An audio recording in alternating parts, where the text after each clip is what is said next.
بسم اللہ الرحمن الرحیم سورۃ التین مکیہ والتین والزیتون وطور سینین وهذا البلد الأمين لقد خلقنا الإنسان في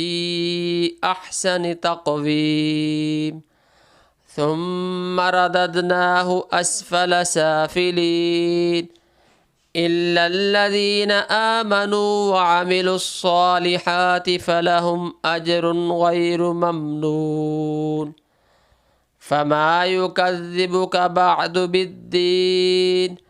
أليس الله بأحكم الحاكمين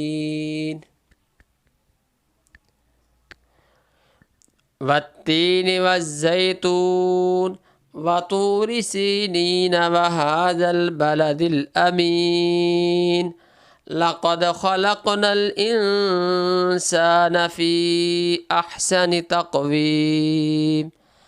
ثم رددناه أسفل سافلين إلا الذين آمنوا وعملوا الصالحات فلهم أجر غير ممنون فما يكذبك بعد بالدين أليس الله بأحكم الحاكمين بسم اللہ الرحمن الرحیم سورۃ التین۔ تین کا مطلب ہے انجیر۔ انجیر کے اللہ رب العزت نے شروع صورت میں ہی قسم کھائی ہے اور فرمایا کہ والتین قسم ہے انجیر کی۔ انجیر کے بہت سارے فوائد ہیں جو اللہ کے نبی صلی اللہ علیہ وسلم نے حدیث میں شاہ فرمایا۔ حضرت ابو الدرداء رضی اللہ عنہ کی روایت ہے کہ نبی کریم صلی اللہ علیہ وسلم کی خدمت میں کہیں سے انجیر سے بھرا ہوا تھال آیا، انہوں نے ہمیں فرمایا کہ کھاؤ۔ ہم نے اس میں سے کھایا اور پھر ارشاد فرمایا اگر کوئی کہے کہ کوئی پھل جنت سے زمین پر آ سکتا ہے تو میں کہوں گا کہ یہی وہ ہے، کیونکہ بلا شبہ جنت کا میوہ گٹھلی کے بغیر ہوتا ہے۔ اس میں سے کھاؤ کہ یہ بواسیر کو ختم کر دیتی ہے اور جوڑوں کے درد میں مفید ہے۔ بہت زیادہ جو ہے اس کی فضیلت بیان فرمائے گی۔ اسی طرح جو ہے زیتون والتین والزیتون، دوسری قسم اللہ رب العزت نے زیتون کے تیل کی کھائی، ٹھیک ہے، اور زیتون کے تیل کے بے شمار فوائد احادیث میں بھی آتے ہیں اور جو ہے باقی طب نبوی میں ذکر ہے۔ جیسا کہ ایک حدیث میں حضرت اسید الانصاری رضی اللہ عنہ روایت کرتے ہیں کہ رسول اللہ صلی اللہ علیہ وسلم نے فرمایا کلوا الزیت والدہن بہ فإنہ من شجرۃ مبارکہ، کہ زیتون کے تیل کو کھاؤ اور اس سے جسم کی مالش کرو کہ یہ ایک مبارک درخت میں سے ہے۔ لہذا اللہ رب نے فرمایا کہ والتین والزیتون وطور سینین، آگے طور سینین کی قسم کھائی۔ طور سینین وہ پہاڑ ہے جہاں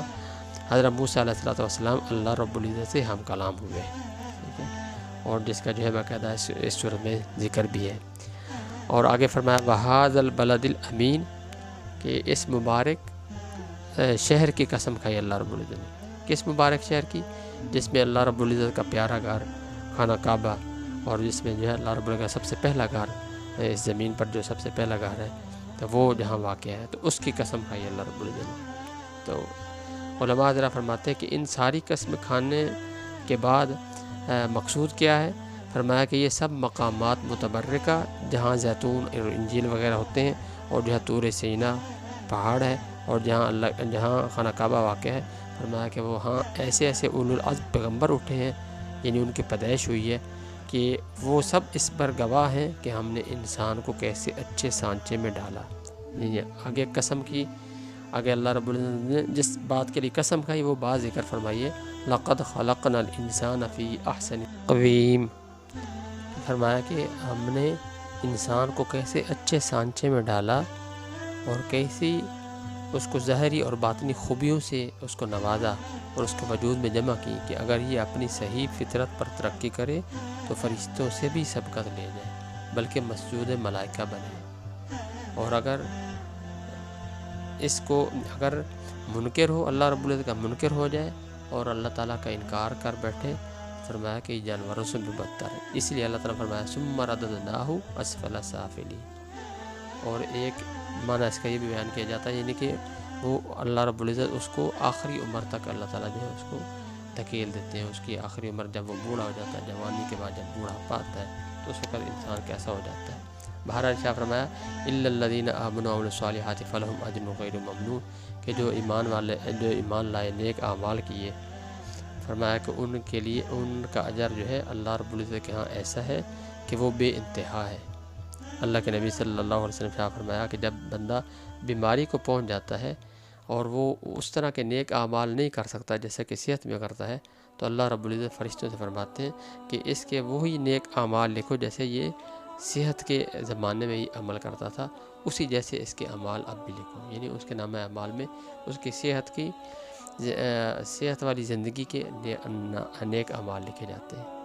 اور فرمایا اس کے بعد جو ہے آخری آیت میں ارشاد فرمایا الیس اللہ باحکم الحاکمین، کیا اللہ رب العزت سارے حاکموں سے بڑھ کر حاکم نہیں ہے؟ تو اللہ کے نبی صلی اللہ علیہ وسلم ارشاد فرمایا کہ جو شخص سورۃ 3 پڑھے اور اس آیت پر پہنچے الیس اللہ باحکم الحاکمین، تو اس کو چاہیے کہ یہ کلمہ کہے وَأَنَا عَلَىٰ ذَلِكُم مِّنَ الشَّاهِدِينَ. اس لیے فقہاء نے فرمایا کہ یہ کلمہ پڑھنا مستحب ہے. اللہ رب العزت ہمیں پیارے نبی کریم صلی اللہ علیہ وسلم کے ان ارشادات پر اور قرآن پاک کی ان آیات پر صحیح طور پر عمل کرنے کی توفیق عطا فرمائے.